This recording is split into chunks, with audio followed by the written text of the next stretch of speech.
САД остануваат во НАТО. Трамп не е против НАТО, порача американскиот државен секретар Марко Рубио од седиштето на војната алијанса во Брисел. На стартот на дводневниот состанок на министрите за надворешни работи, Рубио порача дека САД се активни во НАТО, а како што кажа, хистеријата во медиумите, вклучително и во САД, е неоправдана. Рубио порача дека очекува да го напушти Брисел со јасна определба од сојузниците да потрошат 5% од својот БДП за одбрана, што е зголемување од сегашните 2%, кои некои европски земји се уште не ги исполнуваат.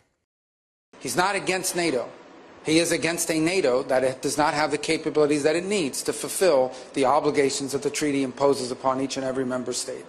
And it wants our name, and no one expects that you're going to be able to do this in 1 year or two, but the pathway has to be real. This is the hard truth, but it is a basic one that needs to be said now.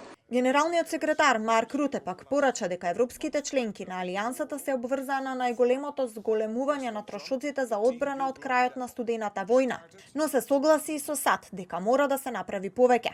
Пред стартот на состанокот Руте испрати порака и дека алијансата работи на безбедноста на Западен Балкан. I've been to Sarajevo and to Pristina recently. I had discussions on the phone and here in Brussels with the President of Serbia.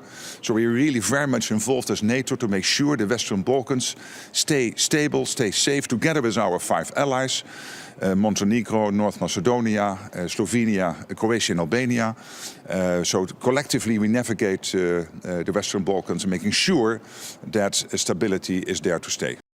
На прашање до генералниот секретар зошто на дводневниот состанок во Брисел не е ставено и прашањето околу американските закани кон Гренланд, Руте изјави дека за островот би можело да се говори, но во една поширока дебата. И додека министрите на 32 членки 2 дена ќе дебатираат зад затворени врати, бриселски политико оцени дека иако има насмевки пред камерите, зад сцената се подготвува бура.